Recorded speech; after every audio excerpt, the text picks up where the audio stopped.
क्या फरमा रही हैं और क्यों इस कदर आंसू बहा रही हैं?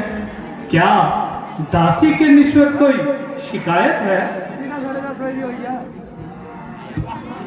नहीं प्रिय जी, तुम पर तो इनकी सर्वदा नजरें इनायत है और हर समय इनकी जुबान पर तुम्हारी फरमादारी की हिकायत है। तो फिर इस कदर रंज का आखिर क्या कारण है? व्यर्थ ही रंज करती हैं, वरना बात तो बिल्कुल मामूली सी है। यदि कुछ हानि ना हो तो मुझे भी बता दीजिए। प्रिय जी, पिताजी की आज्ञा से 14 वर्ष के लिए वन में जाता हूँ और सभी ने तो आज्ञा दे दी, अब तुमसे आज्ञा चाहता हूँ। 14 वर्ष समाप्त होते ही शीघ्र लौट आऊंगा और एक पल भी अधिक नहीं लगाऊंगा।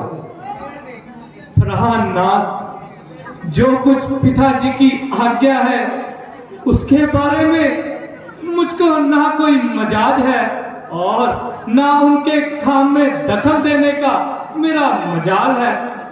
यदि आपको वनवास है तो मुझको भी वनवास है। मेरे लिए वही अयोध्या है जहां पर आपका निवास है। प्रिय जी, तुम जंगल के कष्ट सहन नहीं कर सकोगी, वहां बहुत कष्ट होंगे। आपके चरणों में रहकर मेरे सब कष्ट नष्ट होंगे। वहां जंगली जानवर तुमको बहुत सताएंगे। हम उनसे अपना दिल बहलाएंगे। तुम मुसीबत के वक्त मेरी सहायता करो, जो कि आर्य स्त्री का काम है। मेरा साथ जाने का भी तो यही अभिप्राय है। प्रिय जी,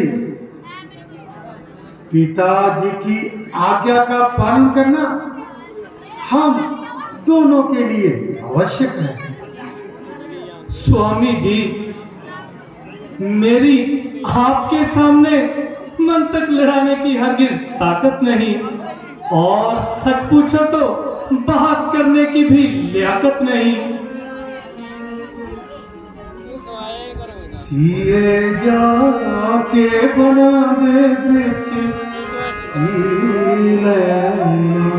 मेहता स्वामी जी दे चरना दे विच रहना। सिए जाके बना दे बिच मेहता स्वामी जी दे चरना दे विच रहना। ये जी जाके बना दे बिच रहना। मेहता स्वामी जी दे चरना दे विच रहना। शेर ते बगेले थे रेशमी बगेले, ओथे शेर ते बगेले,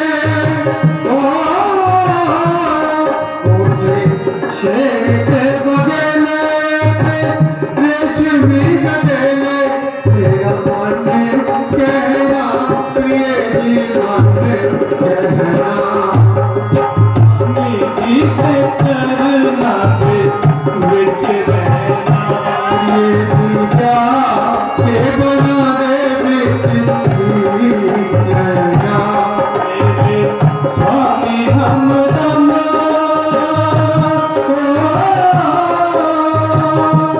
मेरे स्वामी हमदम मैनू किसे दा लगन। मेरे स्वामी हमदम मैनू किसे दा लगन। मेरी माता जी दा तेरा स्वामी संग रहना। ये जी जाके बना दे बिच रहना।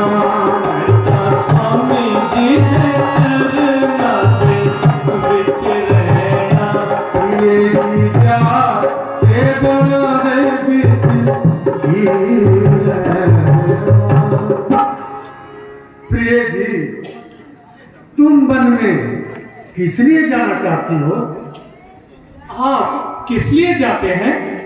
मुझे मेरे पिताजी की आज्ञा है। मुझको मेरी माता जी की आज्ञा है। तुम्हारी माता जी की क्या आज्ञा है? आपके पिताजी की क्या आज्ञा है? मेरे पिताजी की आज्ञा है कि तुम वन को जाओ। मेरी माता जी की यह आज्ञा है, जहां तुम्हारे पति जाए वहां तुम जाओ।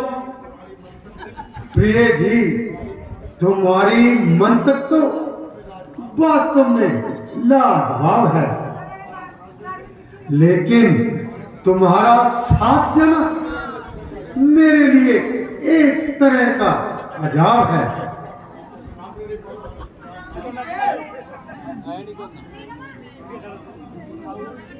प्राणनाथ, यदि आपको ये निश्चय है कि 14 वर्ष के बाद आप सीता को जीवित पाएंगे, तो खुशी से छोड़ जाइए।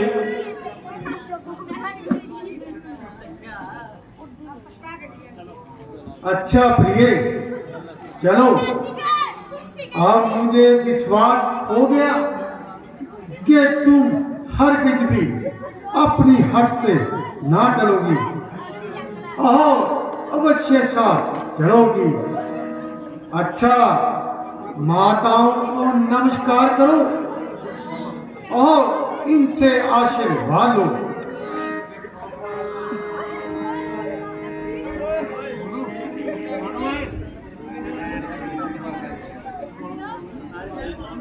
माता जी, आपके पांव पड़ती हूँ और आज्ञा के लिए प्रार्थना करती हूँ।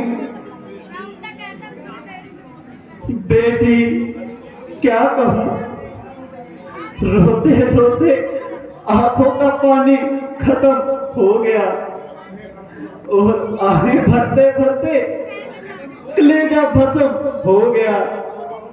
क्या मालूम मैंने ऐसा कौन सा पाप किया था जो तूने मुझको ऐसा संताप दिया।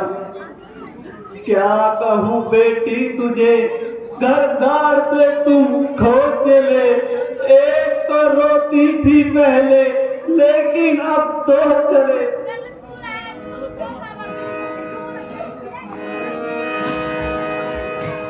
अब तक बहुत खूने पिया, अपने आप को बहुत जब्त किया, मगर माता जी की ये अवस्था देखकर सीना चाक चाक हो गया और कलेजा जलकर खाक हो गया।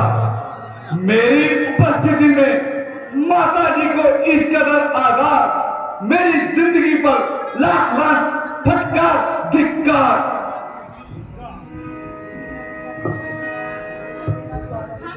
माता जी, जरा आंखें खोलो। तुम्हारा लक्ष्मण तुम्हारे कदमों पर निसार है। अगर नहीं बोलती तो लीजिए, लक्ष्मण आपसे पहले मरने को तैयार है।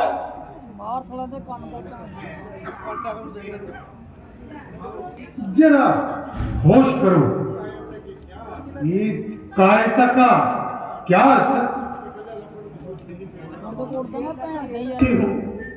यूं ही चक्कर आ गया। राज का हकदार है तो किसी दूसरे का इस पर क्या अधिकार है? रोने और गिड़गिड़ाने से राज नहीं मिल सकता। हाँ, अगर किसी में हिम्मत है तो मुकाबले पर आए, हमारे दोनों हाथ देखे और अपने दिखलाए, ताकि राज करने का कुछ मजा भी आ जाए। प्यारे लक्ष्मण, मुझे सब अफसोस है कि तुम्हारी तबीयत में क्यों इस कदर जोश है। जरा सोचो, किसको हाथ दिखाओगे और किसके हाथ देखोगे? प्रिय भाई, जरा अपने आप को संभालो और इस फजूल जोश को अपने इस दिल से निकालो। तमाम कुल का नाश हो रहा है, जिसे देखकर मेरा कलेजा पाश पाश हो रहा है। इस तरह सारे कुल का मलिया मेट करके भरत अवश्य राज कर लेगा और सूर्यवंशी मुकुट अपने सर पर धर लेगा। यदि धर्म और न्याय इसी का नाम है, अगर मैं भी एक एक को राज करने का मजा ना चखा दूं, तो माता सुमित्रा का दूध एक बार नहीं बल्कि लाख बार हराम है। भाई, जरा गुस्से को दिल से निकाल दो और हर एक बात के पहलू को अच्छी तरह से विचार करो। इसमें भरत का क्या दोष है?